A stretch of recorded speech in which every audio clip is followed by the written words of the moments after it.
रुधिर क्लास 3 की तकनीक का इस्तेमाल करने वाला था। उसने काले पत्थर से बनी तलवार को अपनी आंखों के सामने करते हुए उसमें शक्तियां भरनी शुरू कर दी और वह आग की लहर इस्तेमाल करने के लिए पूरी तरह से तैयार हुआ। रुद्र अच्छे से जानता था कि अगर वह उस तकनीक का 10% भी सही इस्तेमाल कर लेगा तो वह मूसा के लिए काफी रहेगा। तभी अचानक रुद्र की तलवार में से एक लाल रंग की रोशनी निकलने लगी जो सीधे आसमान की तरफ जाने लगी। साथ ही रुद्र के हाथ की तलवार भी अचानक जोर जोर से थरथरा नहीं लगी और फिर जैसे ही वह लाल रोशनी आसमान से टकराकर जमीन पर बिखरने लगी तो जिस भी चीज पर वह रोशनी पड़ती वो तहस-नहस होती गई। देखते ही देखते पूरा आंगन तबाह हो गया और जमीन पर सिर्फ मलबा बाकी रह गया। लेकिन इसके बावजूद मूसा रुद्र की तरफ तेजी से बढ़ता रहा और यह देखते हुए रुद्र ने अपनी तलवार मूसा की तरफ करनी चाहिए। फिर जैसे ही तलवार से निकलती वह लाल खतरनाक रोशनी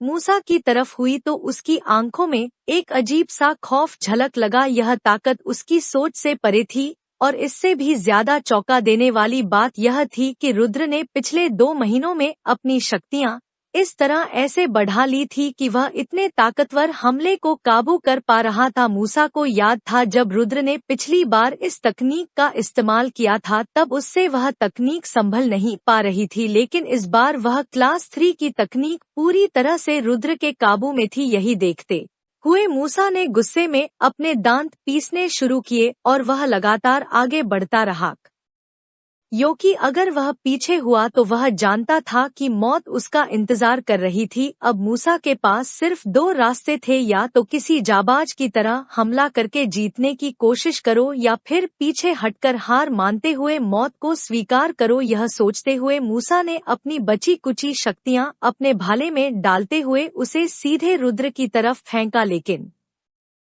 तभी अचानक वह भाला तलवार से निकलती लाल रोशनी से टकराया जिससे एक बहुत ही तेज धमाका हुआ। तारक महत्काउल्ता वहां से अपनी जान बचाकर भागने लगे। इस दौरान हवा में उड़ती डॉक्टर परी भी धमाके की वजह से सहम गई और रुद्र के लिए बहुत परेशान होने लगी। लेकिन जैसे ही घरों के टूटने से निकली धूल छटनी शुरू हुई तो परी ने देखा कि एक परछाई तेजी से एक दीवार की तरफ फिंक गई और वह दीवार से इतनी तेज टकराई कि दीवार टूटकर बहुत से टुकड़ों में बिखर गई। और तभी परी को एक और परछाई दिखाई दी जो एक लड़के की थी और वह लड़का अपने हाथों में तलवार पकड़ा हुआ था। यह नजारा देखकर परी समझ गई कि रुद्र सेफ था और वैसे तो वह मन ही मन इस बात से बहुत खुश हुई, लेकिन उसके चेहरे पर इस वक्त हैरानी थी कि आखिर रुद्र इतने बड़े धमाके से बिल्कुल सही सलामत कैसे बच गया। फिर जैसे ही परी ने अपनी नजरें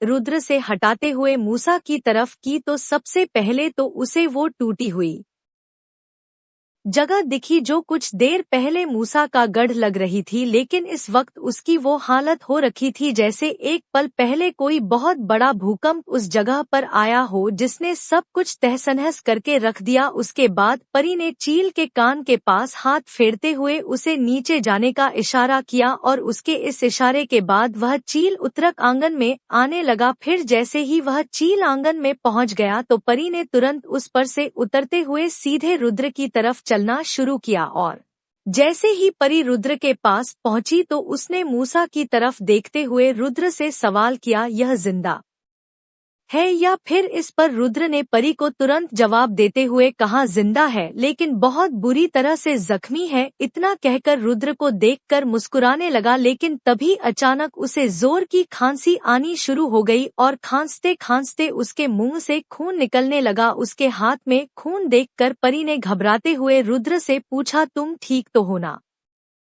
इतना कहकर वह रुद्र के पास जाकर उसकी पीठ मलने लगी और उसने देखा कि रुद्र के चेहरे का रंग काफी पीला दिखने लगा था, लेकिन रुद्र ने परी को हाथ दिखाकर रोकते हुए कहा, कोई बड़ी चीज नहीं है।